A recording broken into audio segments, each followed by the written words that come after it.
Eleitor Cira continua questiona com o sistema atendimento e a eleição suco segunda volta né. Votante Horácio Antônio Guterres ratou lamentações né, mas jornalista Cira foi exercer ninho direito voto e a centro votação escola SD5 suco Kumoro. Segunda-feira Lourenço Sanulures em tolo fula novembro né. Tuirnia lolos ne, governo liusimai no Comissão Nacional Eleição, hadia tia sistema idene, tamba eleitor sirenianaran, hotu tama ona ia sistema, mas realidade continua usa manual. Minha parte preocupa, eleição sucune, hanessa nosso eleição presidencial, no parlamentar, nebe obrigatório tem que usar sistema digital, no nela bele moço foi lanço e sistema atendimento.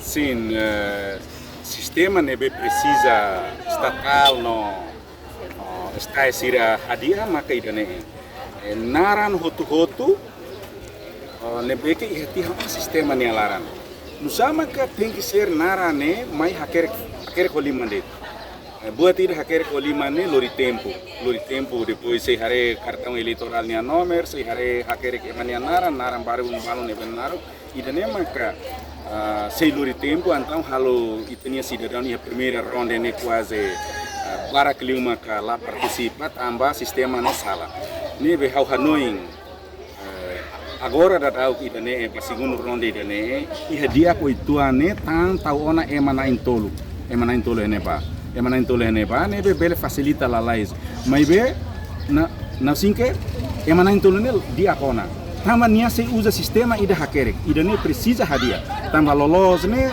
ita usa be eleição be anesan presidente ninia no eleição be parlamento ninia naran sirane hoti ya sistema e até ona tinggal baita bahare visto ema ba votar ada kona agora ida sistema ida hakerek naran de ne ida ne no tempo ne hau hanoi precisa estatal hadia ida ne lili ministro tem que ser hare ho ninia técnico sira hare precisa hadia ida ne.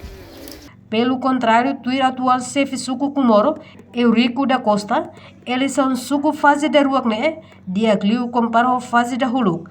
Tamba delegado Delgada, no chefe aldeia Sira e a fotografia completo.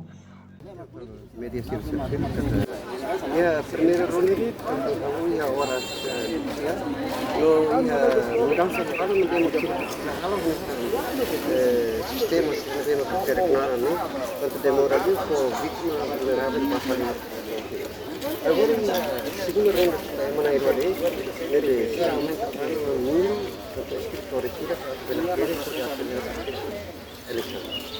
Portanto, o jornalista da televisão Timor Posmos observa que eleição suco fase da ruak ne dia kona compara uluk, tambah sistema atendimento e mudança dia, escritor e emana em tolu. No eleição suco segunda volta e centro votação escola SD5 Kumoro ne, retan segurança máximo husi membro PNTL. Reportagem Febriana dos Santos, televisão Timor Post. Janela informação ba Emma Hoto. Atau tem informação atual dia kliu kita halua.